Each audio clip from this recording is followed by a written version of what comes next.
So আমি যে আসলে চাইলে রোমান্টিক ক্যারেক্টারও করতে পারি সেইটা ধরো অনেকের হয়তো মাথায় থাকে না। তো এইটা দেখার পর অনেকের মাথায় হয়তো আসবে যে না ঠিক আছে, ওকে দিয়ে এই ধরনের ক্যারেক্টার রোমান্টিক ক্যারেক্টার পসিবল করানো সম্ভব আর কি। হ্যাঁ, চঞ্চল ভাই এবং তুমি মানে দুজনকার কেমিস্ট্রি বলতে আমি বলবো যারা বিবাহিত রয়েছে তারা তো সবাই হাজবেন্ডকে বলছে যে দেখছো হাজবেন্ড হলে এমনই হওয়া উচিত। একদম তো তাই। তোমার ক্ষেত্রে তা কি মানে ব্যাপারটা কি সঠিক? আমি তো বলেছি যে একটা ড্রিম হাজব্যান্ড আমার স্ক্রিনে যে হাজব্যান্ডগুলো আমি পাই সেটা এশা মার্ডারের হাজব্যান্ডও ড্রিম হাজব্যান্ড। রেহানা মারিয়াম নূরেও আমার হাজব্যান্ড জীবিত ছিল না, কিন্তু তাকে আমি এত ভালোবাসতাম যে তার ঘড়িটা আমি ক্যারি করতাম সব সময়, তার স্মৃতিটাকে সাথে রাখার জন্য, তাকে সাথে রাখার জন্য।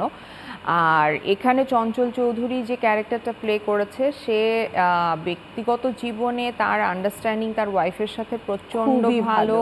সে অনেক রেসপেক্টফুল, সে অনেক কেয়ারিং।